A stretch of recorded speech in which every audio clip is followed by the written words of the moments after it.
names are important. For instance, my name has remained the same even after 40 years of marriage. I just never changed my last name when I got married. And it wasn't really because I was a feminist, it was just I liked my last name. It was part of who I was. I went to a school filled with a lot of Polish kids, and their last names were sometimes very hard to pronounce, or they ended in ski, and I had a real easy Irish short last name. So my teachers always called me by my last name, so it became a part of who I am. And the same with my brothers, they were always called by their last name. So it became part of my identity. And you know, when you think about it, parents are so concerned now when they're naming their children. They try to find that perfect name. I don't know. When my parents had our children, I don't think they were so concerned about that. I mean, I was named after my father's only sister, and my brothers were named after uncles. It was more of that type of naming. But now you got to find the perfect name. So names kind of differentiate individuals, but labels group individuals together. And labels can be a good thing. I mean, think about when you were in high school. I'm sure it was different than when I was in, but when I was in, there were the jocks and the stoners and the preps and who knows who else. They all had their own group, and people were labeled as being part of that group. So labels can be fine, but they also can be mean and derogatory. So what am I getting at? Well, bear with me just a little bit. Labels can both unite and divide. Think of our current American political system. You know, you got your Democrats over here, your Republicans over here, and nothing much is getting done in between. And the same with a lot of religious differences.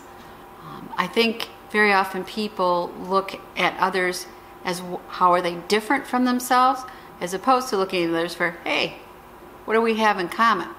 And you know what? Preppers aren't any different. Now, a lot of people do not want to be called a prepper. And I thought, what is really the definition of a prepper? So I decided to look it up. So first I went to Merriam-Webster, and prepper isn't in the dictionary. And that's because it's really a slang word. But then I went to the Oxford Dictionary, and it is in there.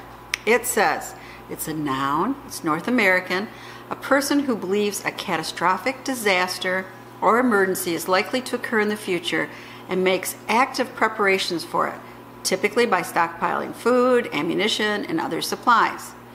There's no agreement among preppers about what disaster is most imminent. Okay, but I'd look up one more, the Urban Dictionary, because they're more into slang. Someone who focuses on preparedness, generally for various worst-case scenarios, like peak oil or Armageddon. Sometimes used to avoid the more loaded term, survivalist. I wasn't quite sure that's how other people viewed prepper. To me, a prepper is someone who prepares.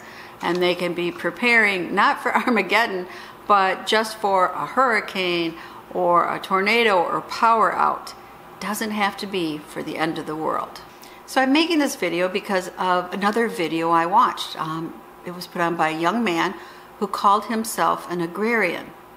And he made the statement that preppers are mainly city people who buy lots of stuff and think that they have time to run out to a bug out location outside of the city to survive if something happens.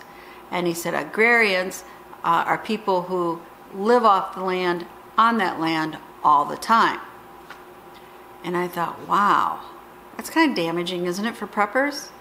Let's see, preppers buy stuff.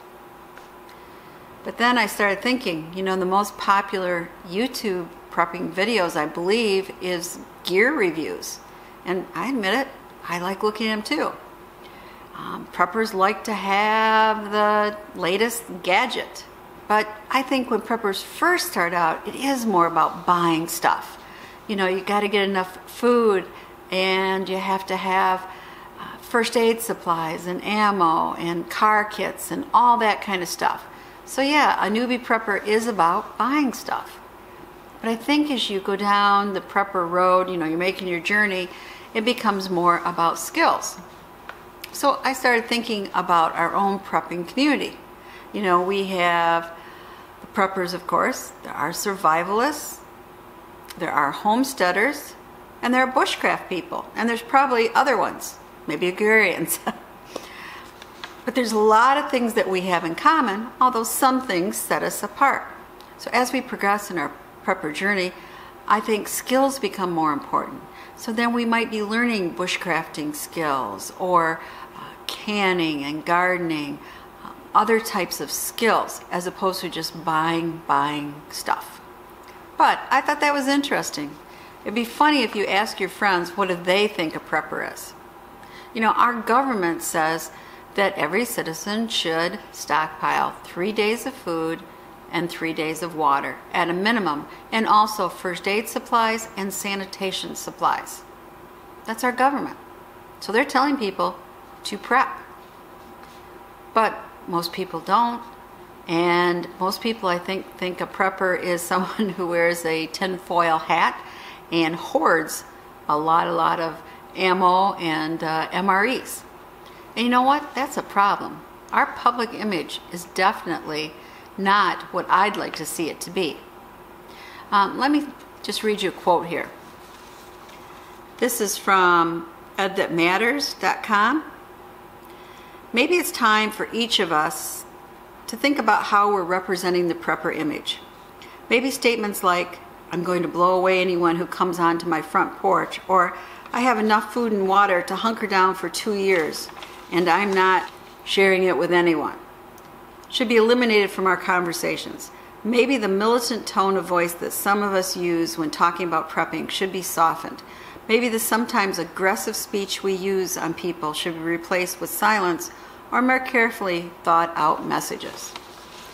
And I think it's true. I think we should work on the prepper image. Maybe prepper is not the best term, but it is the term out there. And I don't know about you, but I prefer not to be thought of as a crazy woman. I prefer for people to think, well, she's logical. She's preparing for something that might happen.